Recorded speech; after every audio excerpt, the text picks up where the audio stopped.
आरक्षणाचा फायदा नेमका कोणाला मिळावा? काही लोकांचं म्हणणं आहे की SC आणि STमधल्या सधन कुटुंबांना आरक्षणातून वगळावं आणि हा प्रश्न आता सुप्रीम कोर्टात पोचला आहे. केंद्र सरकारनं यावर कोर्टात आपली भूमिका मांडली आहे आणि त्यात एक कारण असं आहे जे बहुतेक बातम्यांमध्ये सांगितलंच जात नाही. चला दोन्ही बाजू 5 मिनिटात सोप्या भाषेत समजून घेऊया. असे विषय एका बाजूनं मांडणं सोपं असतं, पण इथे मी दोन्ही बाजू मांडतो आणि निष्कर्ष तुमच्यावर सोडतो. चॅनल अजून नवा आहे, तुमचं एक सबस्क्राईब म्हणजे या पद्धतीला मिळलेला पाठिंबा असेल. आधी हा शब्द समजून घेऊया, क्रीमी लेयर. अगदी सोपं उदाहरण घेऊ.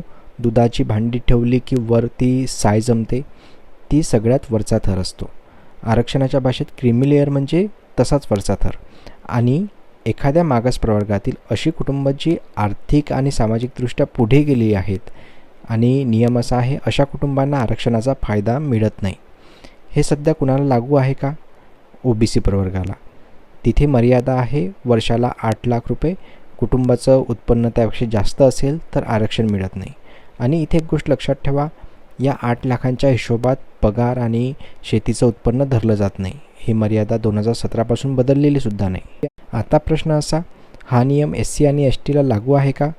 आणि इथे बहुतेक ठिकाणी अर्धवट उत्तर दिलं जातं, म्हणून नीट ऐका. नोकरीच्या पहिल्या नेमणुकीत SC आणि STसाठी क्रीमी लेयर लागू नाही, म्हणजे तिथे उत्पन्नाची मर्यादा नाही. पण बढतीच्या आरक्षणात मात्र ती लागू आहे. हे कधी ठरलं? 2018मध्ये जनरल सिंग यांच्या खटल्यात. तेव्हा सुप्रीम कोर्टानं सांगितलं की बढत्यांमधल्या आरक्षणात SC आणि STसाठीही क्रीमी लेयरचं तत्त्व लागू होईल.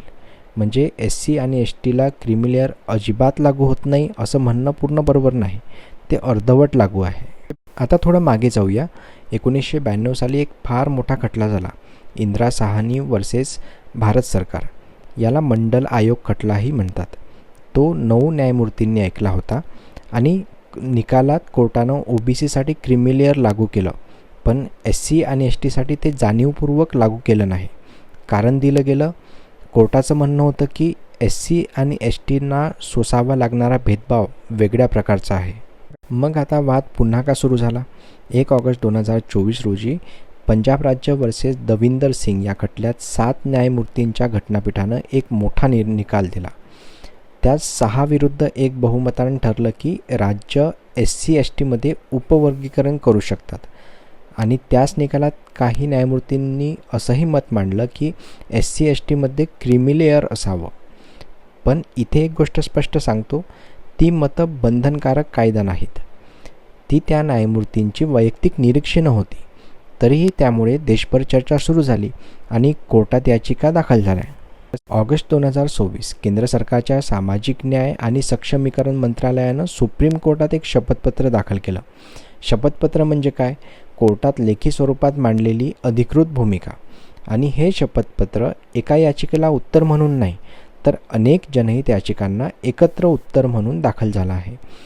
त्या याचिकांची मागणी काय होती? सरकारनं SC ST आरक्षणातही क्रीमी लेयर लागू करावं असा आदेश कोर्टानं द्यावा. आणि सरकारनं याला स्पष्ट विरोध केला आहे. आता सर्वात महत्त्वाचा भाग, दोन्ही बाजू शांतपणे ऐकून घेऊया. आधी याचिकाकर्त्यांची बाजू. त्यांचं म्हणणं असं आहे की आरक्षणाचा फायदा त्या पुढे गेलेल्या कुटुंबांना मिळत राहतो आणि त्याच समाजातील सर्वात गरीब कुटुंब मात्र मागेच राहतात. म्हणून सधन कुटुंबांना वगळलं तर फायदा खरोखर गरजूंपर्यंत पोहोचेल. आता सरकारची बाजू. आणि सरकारनं 2 वेगळी कारणं दिली आहेत. पहिलं कारण सामाजिक कारण आहे.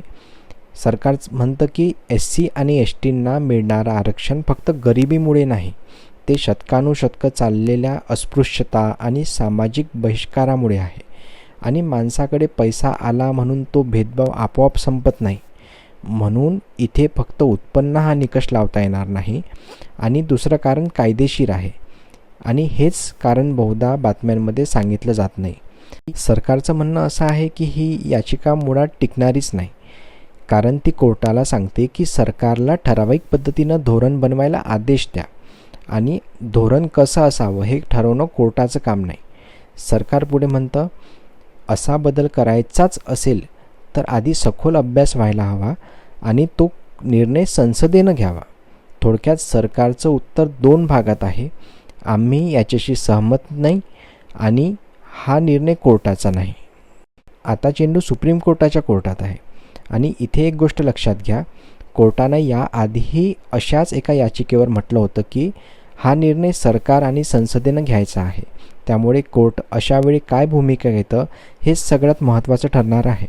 आणि लक्षात ठेवा, अजून कोणताही निर्णय झालेला नाही. आजही आरक्षणाचे नियम जसेच्या तसेच आहेत.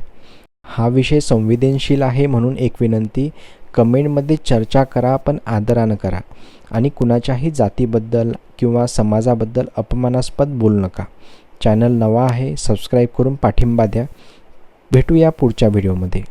धन्यवाद.